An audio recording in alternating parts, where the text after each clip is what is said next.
Hello friends, चलो start करते हैं बीकानेर का राठौड़ वंश। मैं आपको पहले ही बता दूं कि ये ओनली ऑडियो क्लास है, ठीक है। इसमें मैं बोलता जाऊंगा और आपको सुनाई देगा। ये आप या तो कहीं पे ट्रांसपोर्टेशन कर रहे हो तब सुन सकते हो, या फिर आपको जब आप पढ़ लो तो उसके बाद रिवीजन करने के लिए थोड़ी देर में सुन सकते हो। इसके अंदर कोई नोट्स या वीडियो नहीं होगी, आप समय मत ख़राब करें। ओनली ये ऑडियो है, इसको ईयरफोन लगा के आप सुन सकते हो, ठीक है। या फिर कोई काम कर रहे हो तब सुन सकते हो। तो स्टार्ट करता हूँ मैं बीकानेर का राठौड़, ठीक है।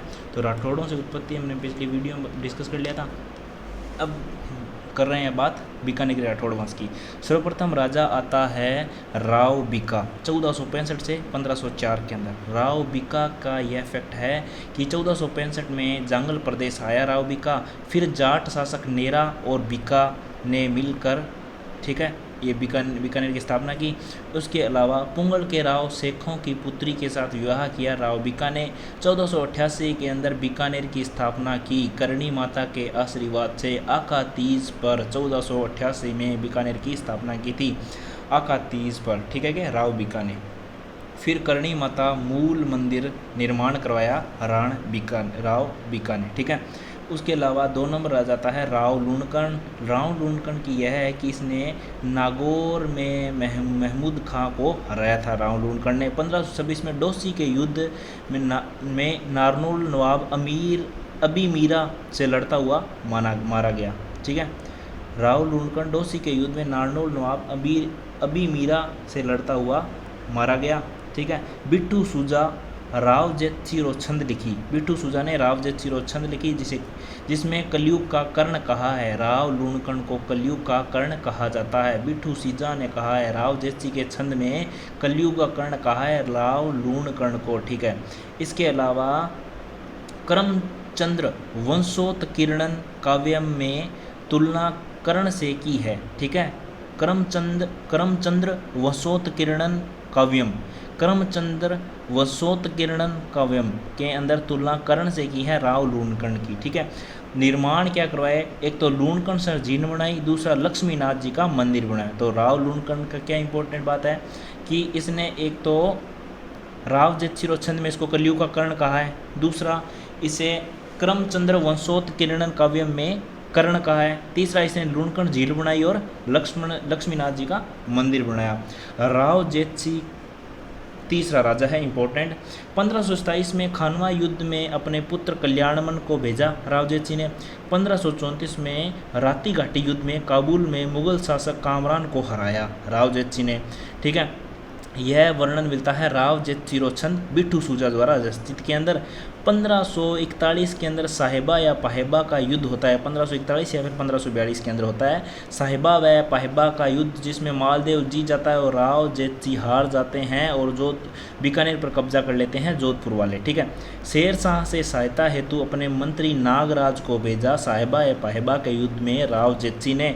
फिर आता है चौथा राजा राव कल्याणमल। राव कल्याणमल के बारे में कहा जाता है कि 1527 में खानवा के युद्ध में राणा सांगा की सहायता की थी, ठीक है। 1544 में गिरी सुमेल के युद्ध में शेर शाह की सहायता करता है राव कल्याणमल, ठीक है। गिरी सुमेल का युद्ध 1544 में हुआ था, किन बीच में? शेर शाह सूरी और मालदेव के बीच में हुआ था। 1570 में नागौर दरबार लगा था, मुगल अधीनता राव कल्याणमल स्वीकार कर लेता है और यह ऐसा करने वाला प्रथम राठौड़ शासक माना जाता है। राव कल्याणमल ने 1570 में नागौर दरबार में मुगल अधीनता स्वीकार कर ली, ठीक है। इसके 2 पुत्र थे, एक तो राय सिंह है और दूसरा था पृथ्वीराज, ठीक है। राय सिंह को 1572 में अकबर ने जोधपुर का शासक नियुक्त कर दिया और पृथ्वीराज ने रचना की थी बेली किशन रुक्मणीरी, ठीक है, जो अकबर का दरबारी था।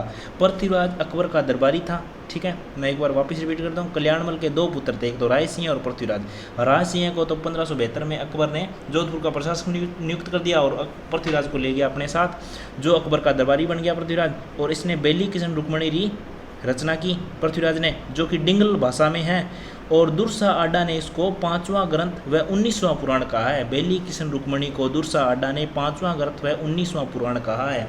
बेली किशन रुक्मणी की रचना किसने की थी? पृथ्वीराज ने की थी, जो कि अकबर का दरबारी था, ठीक है। राजस्थानी साहित्य में पीतल कहा जाता है पृथ्वीराज को। इसी पृथ्वीराज को राजस्थानी साहित्य में पीतल कहा जाता है। इसके अलावा इनकी अन्य बुक्स का नाम क्या गया, जैसे दसम भागवत रादुहा, गंगा लहरी, दशरथ वराउत। कौन से अलग बुक्स इनकी? दसम भागवत रादुहा गंगा लहरी दशरथ बराउत। वापिस से बोल रहा हूँ, दसम भागवत रादुहा गंगा लहरी दशरथ बराउत। ठीक है, यह किसकी बुक है? पृथ्वीराज की। पृथ्वीराज ने एक बुक कौन सी लिखी थी? बेली किशन रुक्मणी, जिसे जो डिंगल भाषा में दुर्साडा ने उसको 5वां ग्रंथ और 19वां पुराण कहा है। इसके अलावा अगला राजा जो इम्पोर्टेंट है वह आता है कौन सा? राव रायसिंह है। ठीक है, राव रायसिंह क्या अकबर के काल में क्या हुआ कि 1572 से 74 में जोधपुर का प्रशासक नियुक्त किया गया राव राय सिंह है। उसके अलावा 1574 के महाराजा अधिराज की उपाधि के साथ बीकानेर शासक बना दिया गया। ठीक है, राय सिंह 1574 में महाराजा अधिराज की उपाधि के साथ बीकानेर का शासक नियुक्त कर दिया गया। 1573 में काठोड़ी की लड़ाई में मिर्जा बंधुओं का विद्रोह दबाया राय सिंह ने। 1574 में सिवाना के रावचंद्र सेन पर आक्रमण किया किसने? राय सिंह ने। 1576 में सिरोही राव सुल्तान का विद्रोह दबाया। यह सब अकबर के काल में हो रहा है, ध्यान रखना। ठीक है, फिर 1576 में जालोर ताज खां का, फिर ऐसे ही 1580 1582 में बंगाल खाने जहां को हराया इसने। 1585 में बलूचियों का दमन किया अकबर ने, भटनेर की जागीर दी।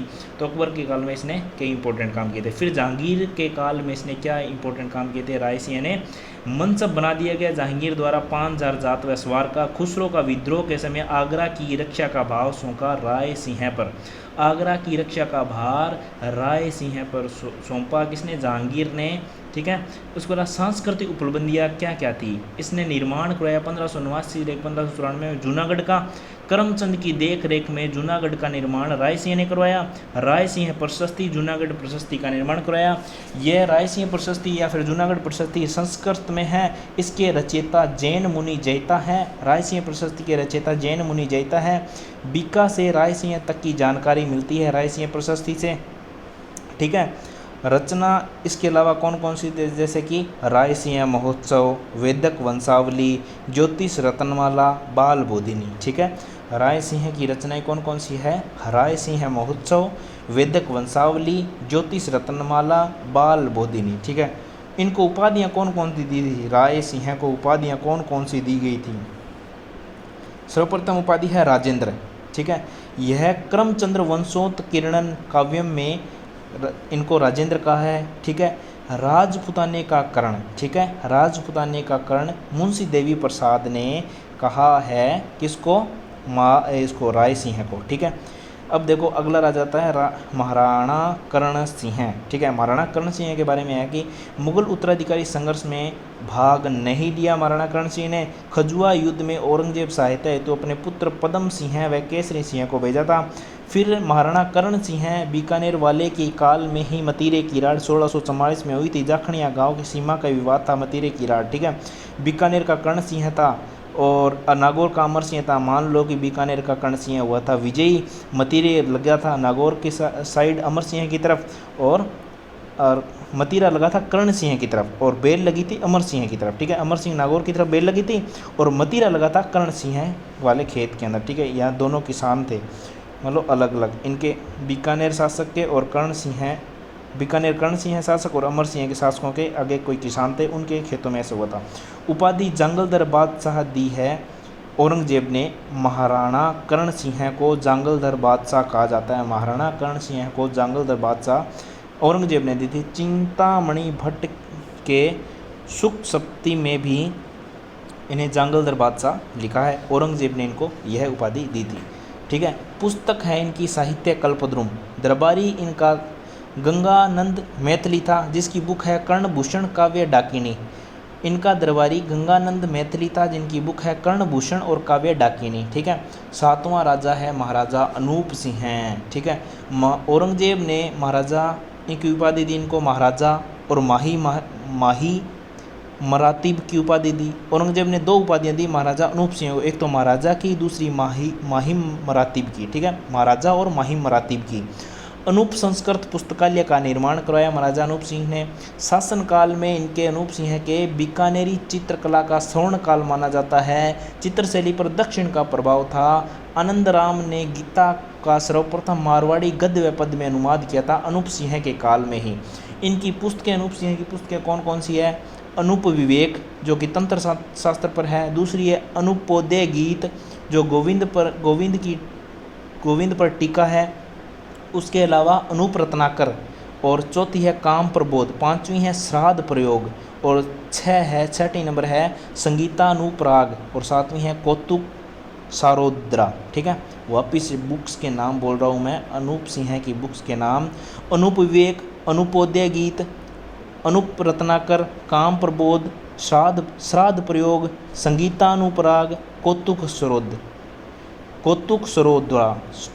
सरोद्रा। ठीक है, फिर आता है आठवां राजा महाराजा जोरावर सिंह हैं। हुरडा सम्मेलन में 1734 में हुआ था, में शामिल हुआ महाराजा जोरावर सिंह है। महाराजा जोरावर सिंह का ग्रंथ है वेदक सार, और दूसरा है पूजा पद्धति।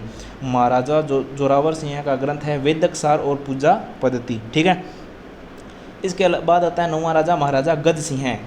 7,000 मनसब एवं श्री राजेश्वर महाराजाधिराज महाराज शिरोमणि की उपाधि दी गई है। महाराजा गज सिंह को 7,000 मनसब व श्री राजेश्वर, महाराजा गज सिंह को श्री राजेश्वर महाराजाधिराज महाराज शिरोमणि की उपाधियाँ दी गई है। कौन कौन सी उपाधियाँ? श्री राजेश्वर महाराजाधिराज महाराज शिरोमणि गज सिंह को उपाधियाँ दी गई। फिर 10वां राजा आता है महाराज सूरत सिंह हैं। 1799 में सूरतगढ़ का निर्माण करवाया महाराजा सूरत सिंह ने। 1799 में सूरतगढ़ का निर्माण करवाया। वर्तमान करणी माता का मंदिर भी महाराजा सूरत सिंह ने निर्माण करवाया था। 11वां राजा आता है गंगा सिंह। गंगा सिंह 1913 में प्रतिनिधि सभा की स्थापना की। 1921 के अंदर नरेंद्र मंडल का गठन करता है महाराजा गंगा सिंह। 1921 में नरेंद्र मंडल का गठन करता है। प्रथम वर्ल्ड वॉर वर्साई संधि में भाग लिया। प्रथम वर्ल्ड वॉर और वर्साई संधि में भी भाग लिया। तीनों गोलमेज सम्मेलन में भी गंगा सिंह ने भाग लिया। गंगानगर की स्थापना की। इसके अलावा निर्माण कार्य क्या करवाए? गजनेर झील बनवाई गंगा सिंह ने। लालगढ़ पैलेस भी बनवाया। किसने? महाराजा गंगा सिंह ने। यह था बीकानेर का इतिहास।